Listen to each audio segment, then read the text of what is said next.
þróun húsnæðisverð hefur haft mikil áhrif til þess að hækka verðbólgu og skuldbindingar fólks í verðtryggðum lánum og það bara mjög stórt framlag sem að borgin hefur átt í því að þrýsta verðbólgun upp með lóðaskortinum, með því að sprengja upp verð á lóðum, þannig að það skiptir sko bara þessana 100.000 á fermeter í íbúðaverði, lóðakostnaðurinn og svo aðrar aðgerðir sem vorum að nefna þegar borgin kvaðir á að byggingaraðilar setji íbúðir á lægra verði eða annað slíkt, margvíslega áhrif sem að borgin hefur haft til þess að þrýsta upp verðbólgunni og þarna þurfum við að skipta áherslur eins og við höfum sagt og þar myndum við hafa áhrif til þess að draga úr verðbólgu þrýstingi með nýjum áherslum í rekstri borgarinnar.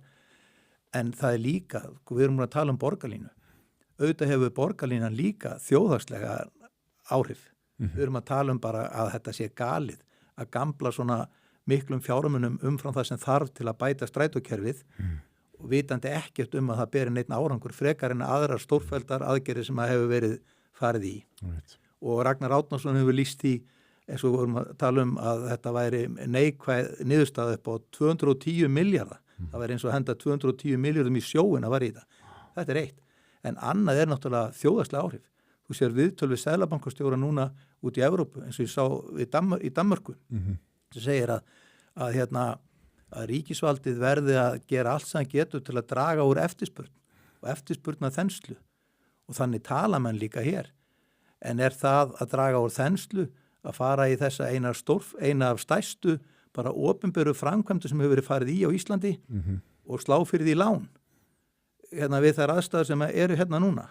Það engin vaf á því að bara borgarlínu framkvæmdin og líka vera að verja svona miklu til framkvæmdana umfram það sem þörf á hefur klárlega áhrif til þess að auka verðbólgu þrýsting.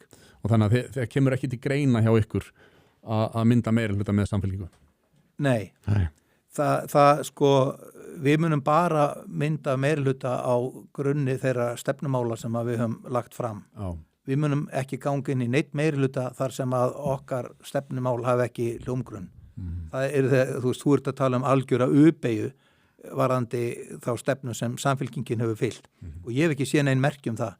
Þó þeir séu með nýjan leiðtoga, geðþekkan mann, Pétur Marteinsson, að þá heyri ég ekkert það að hvaða leiti hans stefna sé frábrugðin þeirri stefnu sem hefur verið fylgt áður. Það bara eins og Björgvin sagði í gamla daga, nýr jakki, sama röddin. Það sama röddin. Þannig að ég sé það ekki í spilunum.